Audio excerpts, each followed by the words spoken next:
This is KOAA News 5 at 10. And good evening, everyone. Thanks for joining us for News 5 at 10. I'm Rob Cork. Diane is off tonight. We're less than 3 weeks out now from the midterm election, making it hard to avoid seeing the push for political candidates, ballot issues, with an overload of ads and commercials and phone calls. Yes, the final push is on the way. The latest way for politicians to reach out to you, well, it's the easiest way, through text. But is it legal to get these political texts if you haven't signed up for them? Caroline Peters getting some answers for us tonight. She joins me in studio. Caroline?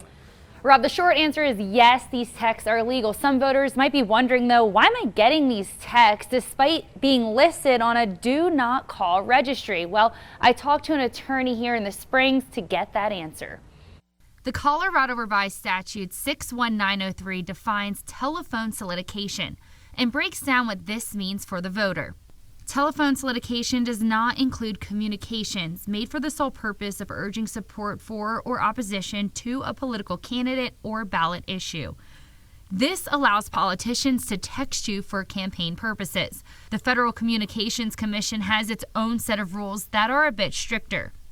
The FCC doesn't allow politicians to use an auto dialer to contact voters en masse, but the rule doesn't stop volunteers from reaching out to you.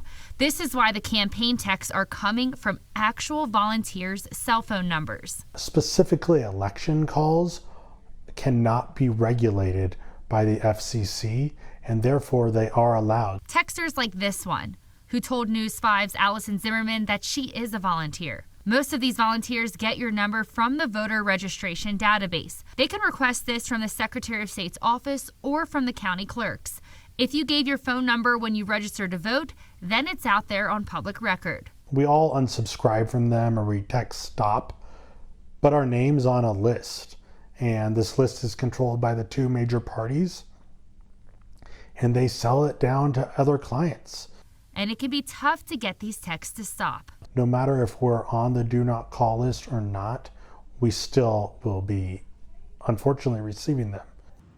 And if you want to get fewer texts, you can go to govotecolorado.com and remove your phone number. This will make it harder for volunteers to get your number. A quicker way to get them to stop: vote. If they see that you dropped off your ballot already, they are less likely to contact you. Rob? Well, there's an incentive.